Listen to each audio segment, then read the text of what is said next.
para a continuidade dos cinco ministérios, amém? Amém. Gente, vamos abrir nossas Bíblias. Já está funcionando? Tá, né? Efésios 4.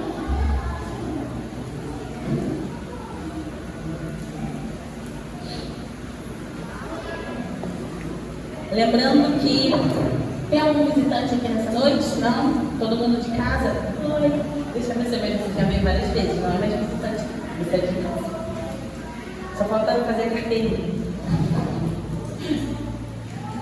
A gente está tendo um seminário, então essa pregação ela não vai ser um formato aí evangelístico, vai ser para a gente conhecer um pouco da palavra de Deus, mas a palavra de Deus ela nunca volta vazia, então eu creio que você vai receber do Senhor, amém? Efésios 4, versículo 8.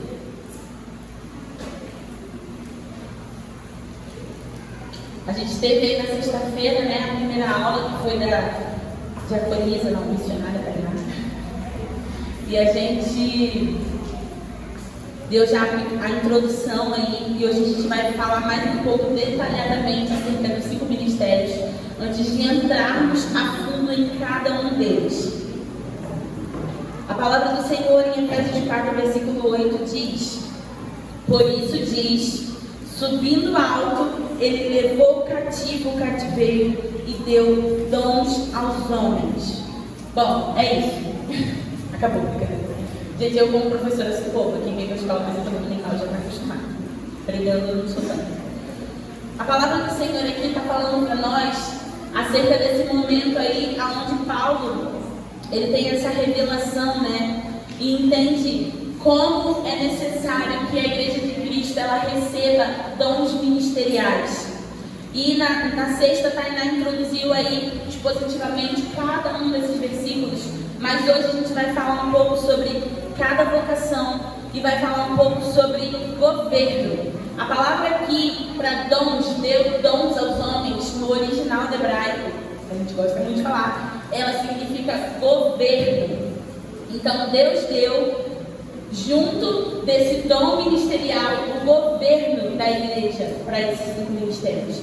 Então, como a gente tem batido muito na tecla para desconstruir isso, de que, então só quem tem 5 ministérios vai poder fazer tal coisa. Não, os 5 ministérios é sobre governar a igreja de Cristo, capacitar a igreja de Cristo, dar à igreja de Cristo todas as ferramentas para que ela seja saudável, para que ela cresça, para que ela flua em todos os dons, amém? Todo mundo está entendendo isso já, né? Então o dom de Cristo foi repartido conosco pela graça. E aqui esse dom, essa palavra especificamente, ela fala sobre governo. Lá em Romanos 12, 8, vamos ler. A gente vai dar uma passeadinha na Bíblia aí, né? Porque é um seminário. Romanos 12, versículo 8. A gente vai ver um pouquinho sobre esse dom de governo. Paulo escreve aos Romanos, Romanos 12, versículo 8. Amém? Assim ainda está show, gente. Vamos continuar. Alguém abre para mim e leia mais alta. Romanos 12, versículo 8.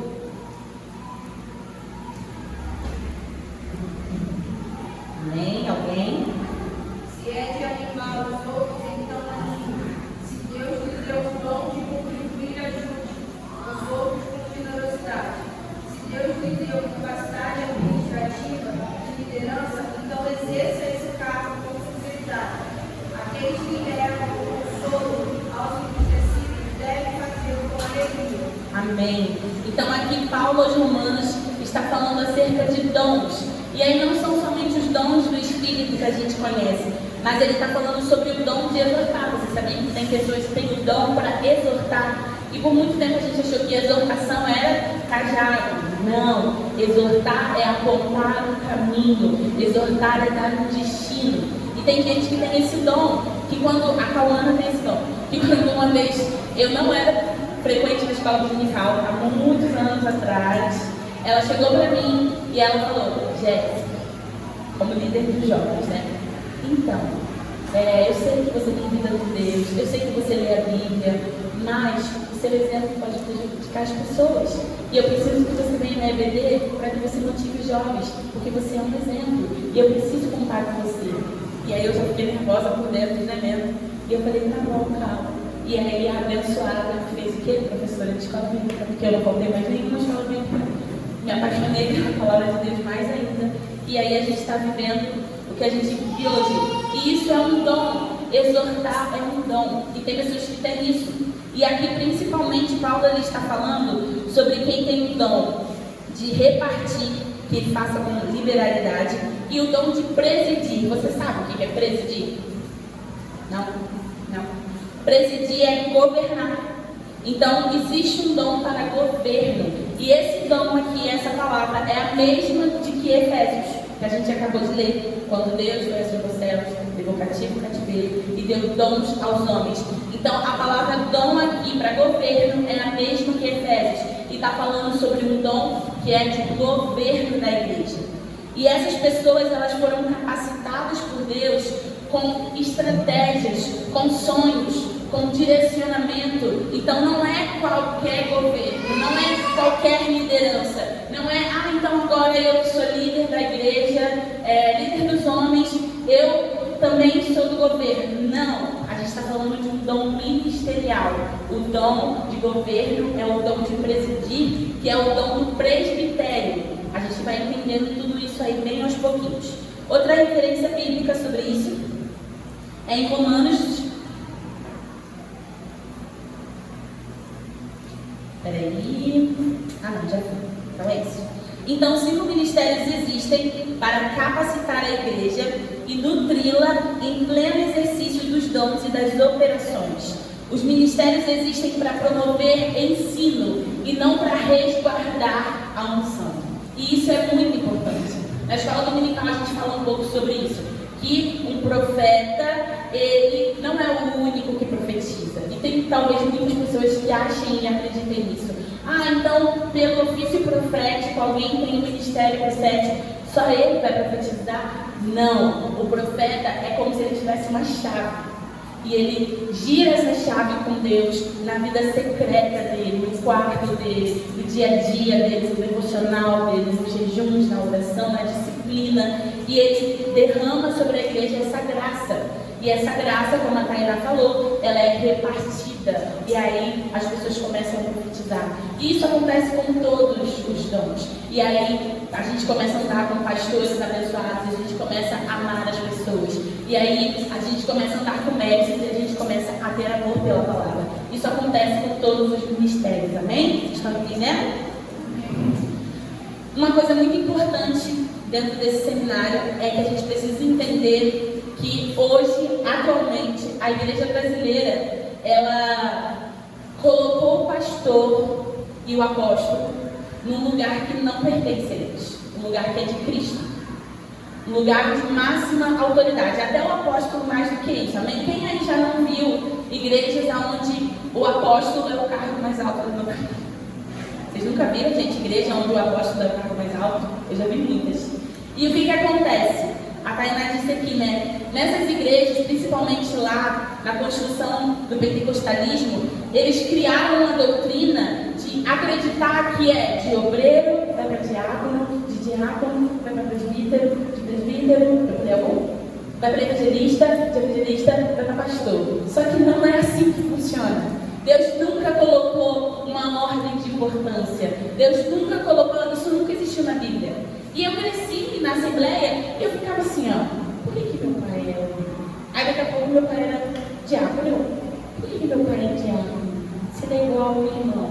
Aí daqui a pouco meu pai era, acho que não foi evangelista, presbítero. E aí, por que eu ficava confusa sem entender, porque isso não tinha uma base bíblica. E de fato não tinha. Isso era uma regra mesmo, uma doutrina assembleiana que se acostumou-se a ser vivida e colocou um cargo como o fim da corrida cristã, que é você e dura coisa é querer o pastoreio. E aí falavam, né, com esse tom de você quer ser pastor, dura coisa é, como se todos os demais ministérios não tivessem a importância, né? Porque se perseguido não adianta, é Deus que dá um ministério. Então, a igreja de Cristo hoje, ela colocou o pastor e o apóstolo como se fosse num degrau acima do mestre, do evangelista, e fora que todo mundo tem medo do profeta. E aí, isso desconstrói a igualdade que Deus colocou para que os 5 ministérios fluíssem naturalmente.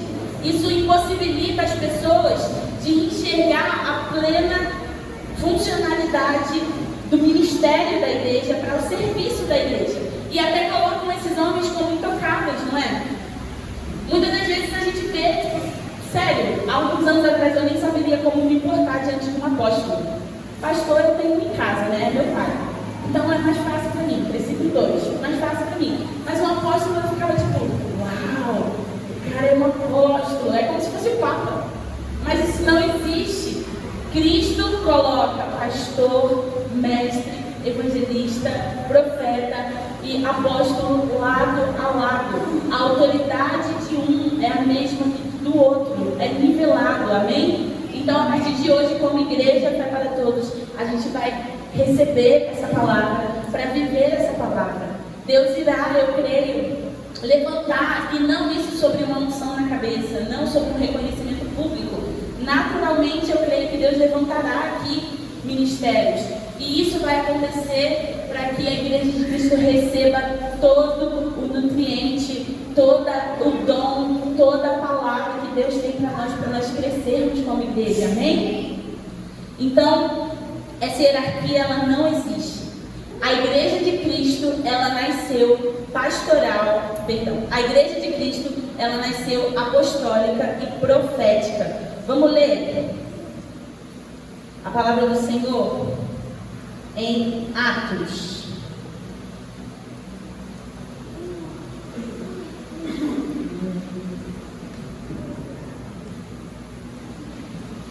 Atos 2.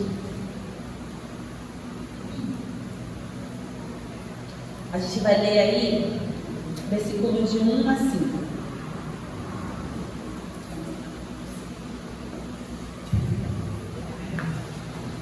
Atos 2, de 1 a 5. Amém? E a palavra do Senhor diz: e cumprindo-se o dia de Pentecostes, estavam todos, a igreja primitiva, os discípulos, os apóstolos, concordantemente no mesmo lugar, e de repente veio do céu um som como de um vento veemente e impetuoso, e encheu todos da casa que estavam assentados, e foram vistas línguas repartidas como de fogo, as quais pousaram sobre a cabeça de cada um deles, e todos foram cheios do Espírito Santo, e começaram a falar em outras línguas, conforme o Espírito lhes concedia. E em Jerusalém estavam habitando judeus, homens religiosos de todas as nações que estão debaixo do céu. Bom, a gente viu aqui o Pentecostes, que foi um marco na igreja, um marco na história da igreja primitiva, e também foi aonde nasceu esse momento onde a igreja ela é capacitada pelo Espírito em dons. E aí, quem dá os dons é o Espírito, amém? E esse Espírito, ele capacita a igreja para fluir, para se mover, para evangelizar, para ensinar, para pastorear, para ter visão de futuro. E esse Espírito que levanta ministérios, que levanta dons, que levanta governo. Então a igreja de Cristo, os apóstolos, quando foram enviados por Cristo lá um pouco atrás de Atos, eles foram enviados para cumprir missões. Paulo, ele ganha toda a Ásia. Toda a Ásia ele ganha por ser um apóstolo e um pregador da palavra de Deus e um mestre. E aí o que acontece? A igreja nasce pastoral, a igreja nasce apostólica, nasce profética, e ela, ao passar dos anos, morre nisso.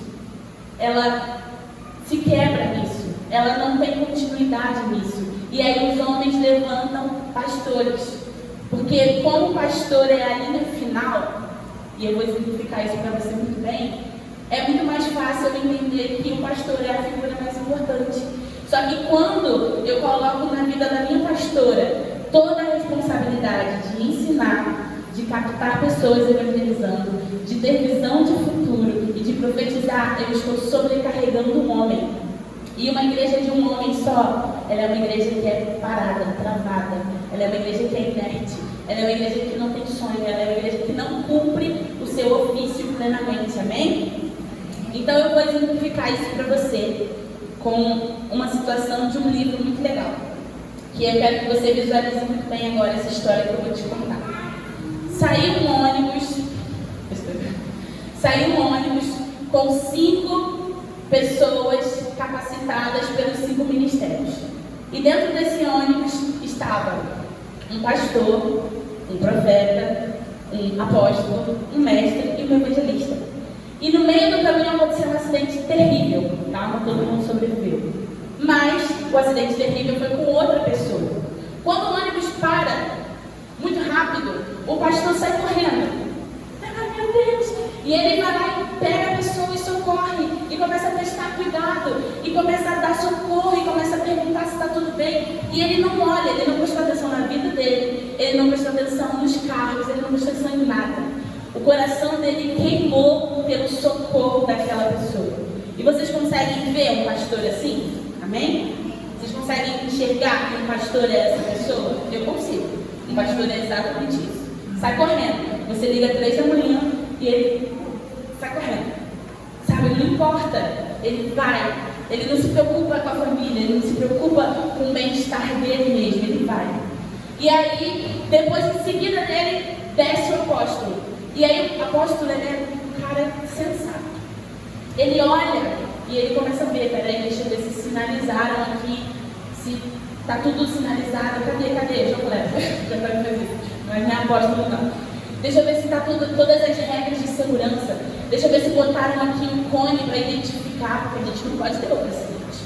Então, deixa eu ver aqui o que aconteceu. Caramba, derrapou aqui, né? Poxa, a pessoa podia ter freado antes da curva. E ele começa a conjecturar e formar toda uma ideia, porque ele só consegue ter e pensar sobre uma visão, sobre um destino. Ele não olhou para a pessoa. Isso não é um defeito dele, porque ele não foi chamado para isso. Ele foi chamado para olhar em volta, para ter uma visão de águia, para ter um olhar amplo e aberto. Esse é o apóstolo, amém? E aí depois desce o mestre. E aí o mestre, ele quer escrever. Ele é Lucas. Ele vai lá e começa a escrever. Alguém me dá um papel, pelo amor de Deus. Qual é o seu nome? Eu posso ligar, você tem família? O que aconteceu? E aí ele quer esmiuçar detalhes. Enquanto o apóstolo quer ver tudo, ele quer detalhes. E o que aconteceu? E você já teve algum acidente na sua vida antes? E ele começa a anotar, ele começa a querer saber, ele quer conhecer, ele se importa, mas não do jeito do pastor. É muito mais sobre detalhes, ele é apegado a detalhes. E aí a gente tem um mestre. E aí chega o profeta. E aí o profeta desce do carro e as pessoas veem a indiferença dele. E aí ele fala: vocês não me ouviram, né? Eu sonhei isso ontem. É assim mesmo. Se a gente tivesse escutado o meu sonho, esse acidente não tinha acontecido. Porque Deus mostra para o profeta um dia antes, uma semana antes, um mês antes. E ele entende, e ele ouve, e ele está atento à voz de Deus, e ele não é pego de surpresa. E por fim chega o evangelista, o cara que eu mais gosto, sinceramente. E aí esse evangelista, ele para não com a pessoa que está acidentada, não com o apóstolo, não com o profeta. Ele para com aquele grupo que está em volta, a galera que quer saber o que aconteceu com o acidente, e aí ele cutuca com o cara do lado. Se você não tivesse cuidado, podia ser você. Mas Deus está te dando uma oportunidade. É tempo de você se converter, de se arrepender. E o evangelista, ele acha uma brecha para pegar o evangelho no meio de um caos, no meio de uma situação de pavor, porque o coração dele queima por isso. E aí agora a gente teve os 5 ministérios de uma forma muito prática para que você entenda que cada um ali desempenha uma função que é essencial. Porque se todos fossem socorrer, teria um tumulto, teria um problema. Talvez a pessoa não conseguisse nem plenamente ser socorrida. Se todos só olhassem e tivessem uma visão de colocar ali um sinalizador, de pensar e começar a fazer sinal para os outros carros, ia tumultuar. Se todo mundo sonhasse, não ia acontecer nada. sabe, a situação não ia se resolver, ninguém ia prestar socorro, ninguém ia ser alcançado. Cada um tem um papel, cada um tem uma função, cada um desempenha para a glória de Deus um serviço que é importante, amém? Amém.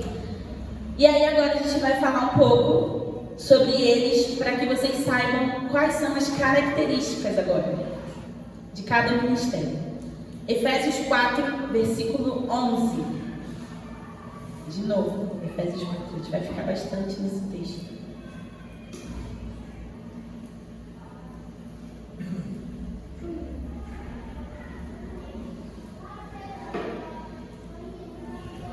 E ele mesmo deu uns para apóstolos, outros para profetas, outros para evangelistas e outros para pastores. E aí eu quero que agora, como igreja, a gente entenda um pouco mais, não na prática, mas de fato algumas características bem rasas, tá, gente? Porque a gente vai continuar tratando isso aí, para a gente entender, por exemplo, por que a gente descobriu que o pastor Oséias é um apóstolo e não somente um pastor. Um apóstolo, primeiro de tudo, eles não são consagrados a si mesmo. Então você corre, você sai correndo. Se você vê um cara que falou, tenho visão apostólica, estou saindo daqui e vou abrir a minha própria igreja, ó.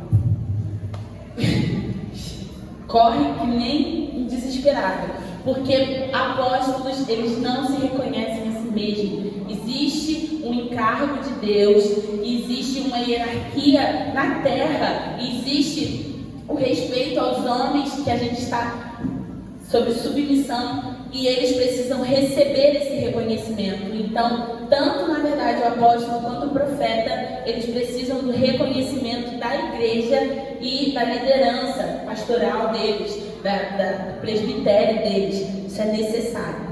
Os apóstolos, eles são pessoas que abrem caminho, pessoas que são facilitadoras, sabe? Eu tenho muita dificuldade em tal coisa. Um apóstolo vem e ele mostra para você um jeito de fazer, ele facilita a situação, ele te mostra que é possível, ele te capacita. Outra coisa que ele faz é identificar e ativar o potencial dos membros. Então, o apóstolo, ele acredita em você. Você fala assim, eu não consigo, pastora não me coloca para brigar, pastor não me coloca, eu não consigo, eu não tenho jeito, eu não vou conseguir jamais. O apóstolo, ele fala, você vai conseguir, vem cá, você vai fazer isso, e ele vai te capacitar por Deus, e ele vai te instruir, e ele vai ter essa visão de enxergar você mais longe, enxergar a igreja. Ele tem uma unção de pioneirismo. Apóstolos, o governo da igreja, o chamado para o ofício apostólico, eles atuam fortemente no governo da igreja. Os apóstolos estão na fundamentação da igreja junto com o ministério profético. Eles não estão acima, eles estão embaixo. Um apóstolo e um profeta, eles são os que não aparecem tanto. Eles são os que estão em reunião e vocês nem estão sabendo. Eles são os que estão lá com a liderança, mas talvez não esteja indo tanto nas casas, talvez não esteja visitando tanto, fazendo tanto discipulado, mas ele participa do que Deus está fazendo. Amém? Exemplos na Bíblia que a gente tem aí de apóstolos é Paulo, Priscila, Áquila, o próprio Cristo, os 12 apóstolos, todos eles apóstolos reconhecidos. Agora a gente vai falar um pouco sobre os profetas, bem rapidinho também. Os profetas também não se consagram a si mesmos. Eles, juntamente com os apóstolos, estão na fundação da igreja, ou seja, eles fazem parte da questão de administração, de gerir uma igreja. Eles discernem o coração de Deus e traduzem para a terra. Eles são porta-vozes de Deus. As palavras dos profetas têm a mesma autoridade da palavra do que Deus está falando. E eles apontam uma direção para a igreja, atuando no governo. Então, um profeta não necessariamente vai profetizar todo culto. Um profeta não necessariamente vai ser uma pessoa que vai ter mega visibilidade. Mas ele vai fazer todos esses papéis que a gente falou aqui agora. E uma coisa muito importante é que né, o Brasil ele tem vivido, eu vou falar melhor sobre isso na parte profética, mas um tempo onde Deus tem levantado profetas mesmo, profetas para a nação, nem é só para uma igreja. E esses homens, eles têm sido liberados de ofícios pastorais, de ofícios apostólicos, para cumprir o ofício profético. E o pastor Ângelo Basso, não sei se você conhece, mas eu recomendo você procurar, porque ele é uma bênção de Deus. Ele, há uns meses atrás, ele foi liberado pelo ministério, pelo presbitério dele, para ser apenas profeta. E a vida do cara é devocional, é oração, é contemplação, e ele fica buscando o Senhor, porque isso é a figura profética lá da antiga lei e que deve ser cumprida hoje. Então, por muito tempo, o ministério profético se resumiu a manifestações proféticas, ou ainda sendo uma limitação à igreja local, mas isso é muito mais amplo. O profeta foi chamado para fazer parte do governo da igreja, para traduzir o céu na terra e para discernir atmosferas, transformando ambientes e decretando a vontade de Deus. Um profeta de ofício não ministra somente sobre edificação, exortação e consolação, mas ele também opera no conselho da igreja, na direção, no juízo, na correção e na revelação. O próximo é o mestre.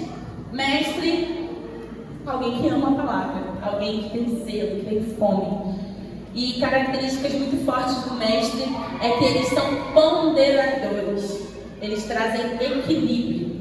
Enquanto o profeta está lá, glória, aleluia, cheio, queimando, o profeta está, o mestre está. Palavra de Deus, quero mergulhar nas Escrituras, eu quero conhecer a mente de Cristo aqui, através das Escrituras, através do que Deus tem. Eles ponderam e trazem equilíbrio às revelações recebidas pelos apóstolos e pelos profetas. Pela visão apostólica, ele traz equilíbrio. Ele ensina na palavra a forma didática e fácil de ser entendido. Então, muitas das vezes, algo que é de extrema dificuldade, para que a gente entenda, o mestre vem e ele esclarece tudo. Um exemplo muito de mestre que a gente vê nos dias atuais é o pastor Luciano Subirá, cuidado, pastora. Ele é um mestre, claro, alguém que facilita o evangelho, que traz o evangelho com muita clareza, muita leveza, mas muita verdade. Então, é um exemplo para a gente aí. E também os mestres atuam no governo da igreja. Todos os 5 ministérios têm essa função. O ministério de mestre não é um ministério que apenas conhece o que ensina, mas ele vive a sua própria vida, cada ensinamento e revelação. Então, muito mais do que ensinar é viver. O mestre ele tem prazer em andar na lei de Deus, amém? O próximo é o pastor. Os pastores. Pastores participam ativamente na consolidação das pessoas. Pastores discipulam e acompanham de perto o crescimento das pessoas. Eles aconselham, tratam feridas, traumas, complexos, trazem de volta a identidade, eles curam, eles ajustam a visão para que os filhos sejam lançados. A palavra pastor no grego significa aquele que está de olho. Gente, é muito pastor, né? Que incrível. O pastor tem como característica principal amor e compromisso. Outra demonstração de 5 ministérios é os dedos, né? Eu falei disso na EBD. E só para falar do pastor, que é o mais lindo de todos, o pastor seria esse dedo aqui, que é o dedo onde a gente coloca a aliança, que fala sobre comprometimento para a vida inteira. E, gente, sinceramente, ninguém é mais comprometido que um pastor, porque é muito amor. Enquanto o profético, o apostólico, o mestre e o evangelista está ali lidando com questões, o pastor está vida na vida, sabe? Se gastando, se afiando, e tem que ter muito amor. Pastores são sensacionais. O pastor observa cada um atentamente, atendendo às suas necessidades. Ele ama, ele cuida e ele até sofre. Sofre muito, ele sofre muito. Para que cada um membro seja gerado. Mas, por alguns motivos, o ministério pastoral tem exercido seu papel de forma distorcida, por aquilo que eu falei. Atribuíram a um único homem todas as responsabilidades ministeriais. Mas, em nome de Jesus, principalmente a partir desse tempo, nós cremos que Deus irá tirar esses fardos dos ombros dos nossos pastores. Amém? Amém? Amém? A gente vai ter uma igreja inteira para a glória de Deus. A função de um pastor não é ocupar o cargo administrativo. Você sabia que a pastora não tem que fazer escalas? Você não tinha que cobrar a pastora, mas ela faz. Você sabia que a pastora não tinha que pensar em quem precisa de carona? Nada administrativo cabe aos pastores. O que cabe aos pastores é amar, cuidar, discipular, sarar vidas, ir aos lares e declarar cura. Isso que a gente viveu aqui agora é extremamente pastoral. Então, aos pastores cabem essas funções. Eles foram chamados para servir a igreja e serem comprometidos com ela. É o único. Enquanto o profeta vai ser contemplar o Senhor, o pastor vai ser ficar de olho na igreja, nas vidas. E por último, os evangelistas, que para mim é um dos que tem mais uma identidade fácil de a gente enxergar. Eles atuam fortemente na sociedade, levam as pessoas a conhecerem a Cristo e as conduz até a igreja, conscientizam a igreja da importância do evangelismo e manifestam sinais e maravilhas. Isso aqui, a gente até discutiu antes de trazer, não é uma regra, tá bom? Nem todo evangelista vai ter o dom de sinais e maravilhas, mas é bom, porque é um dom, que ele persiga esse dom. Porque como que eu vou evangelizar se eu só vou falar e pregar e eu não vou operar um sinal, eu não vou curar, eu não vou ter uma palavra de sabedoria? Então é muito importante que o evangelista busque esses dons. Amém? Durante a fundo, de cada ministério, a gente vai falar dos dons de cada um também. O evangelista é o braço externo da igreja. Ele se preocupa com as pessoas que estão fora da igreja e usa estratégias para alcançá-las. Então, olha como é importante. Enquanto o pastor está se preocupando com quem está dentro, o evangelista está se preocupando com quem está fora. E aí imagina uma igreja onde só existe um evangelista. As pessoas vão chegar e vão sair. Vão chegar e vão sair. Vão chegar e vão sair. Porque ele não tem a habilidade de cuidar e de amar do jeito que o pastor tem. Então, por isso que é vital termos esse funcionamento pleno. Ele também atua fortemente nas áreas de influência da sociedade. E também é um ministério que foi distorcido pela religião. Pois o evangelista não apenas evangeliza, mas ele traz vida e conduz um novo convertido à igreja, o local onde ele poderá receber cuidado e crescer para que chegue à plenitude da maturidade. Então, não é só sobre ir lá fora, não é só sobre ter ideias, mas é sobre trazer para perto, é sobre incentivar, é sobre ser exemplo. Para a gente finalizar aí agora e para as dúvidas, eu quero falar com vocês um pouco sobre a questão de que cada um dos ministérios, e isso a gente tem experimentado muito nas nossas reuniões, cada um dos dons ministeriais tem uma visão muito clara e específica. E cada uma dessa visão é necessária para a igreja. Sabe, Deus ele tem um tempo. A gente já ministrou muito aqui sobre a agenda de Deus, amém? Você já viu, essa ministração. O que está no coração de Deus, o que está na agenda de Deus. E nós sabemos que todo esse ano, se você olhar ali, a pastora já imprimiu, já colocou a escala ali, vai ter uma agenda para o nosso ano. E essa agenda está no coração de Deus, porque ela foi feita com oração, com jejum, com muita entrega. E tudo que está na agenda e no coração de Deus é algo que o Senhor quer fazer na nossa igreja.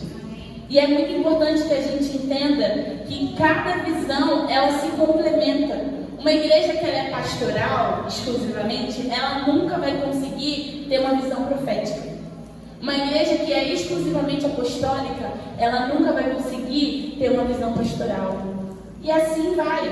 E o profeta nunca vai ser mestre, e o mestre nunca vai ser evangelista. Então, todos esses ministérios, eles estão funcionando e sendo equipados para que a igreja receba o melhor. Não é agora para reconhecimento, não é sobre isso. é tudo sobre Cristo, é tudo sobre Ele, para Ele, por meio dele, porque Ele é o único detentor dos 5 ministérios. Somente Jesus tem em si a plenitude dos dons, mas Ele repartiu conosco para que a gente possa ter uma igreja saudável, uma igreja perfeita, uma igreja maranata, uma igreja que caminha para a volta e se prepara para o seu noivo. Sabe, o mundo lá fora está um caos, e se todas as igrejas estivessem sendo recebidas desse entendimento, Cristo estaria às portas. Porque uma igreja que pregasse o evangelho intencionalmente, tendo um evangelista ou vários ativos, nossa, o mundo seria evangelizado assim. Sabe? E é por isso que o conhecimento é importante, porque ele faz a gente romper fronteiras, ele faz a gente orar com intenção, ele faz a gente contemplar o que está no coração de Deus. Então que a gente possa entender o porquê que Deus colocou na agenda da nossa igreja esse tempo. É para o nosso crescimento, é para o seu crescimento, amém? Por fim, quando existe o apoio de todos, cada um de nós pode descansar no que Deus nos chamou para si. Então eu quero te incentivar em nome de Jesus. Se você tem um dom, e eu não falo agora sobre somente ministerial, mas se você tem um dom do Espírito, descanse no que o Senhor te deu. Confie no que o Senhor te deu. A igreja de Cristo está aqui para te ensinar. Procure ajuda. Se você não sabe como fazer, se você não sabe como exercer, procure a sua liderança, sabe? O ministério de uma igreja, o governo de uma igreja, o presbitério de uma igreja existe para que a igreja receba capacitação. E é para isso que a gente está aprendendo e estudando mais. E aí na próxima semana o pastor vai vir aí, vai dar uma aula para nós sobre uma igreja pastoral e sobre o ofício pastoral na próxima semana. Amém? É isso. Quem tem alguma dúvida? Ih, todo mundo já? Pera. Ninguém tem dúvida? Todo mundo esclarecido? Natália fala, Natália. Fala, Natália. Ela sempre tem vergonha de perguntar. Fala, Natália, pode falar. Deixa eu ficar hoje.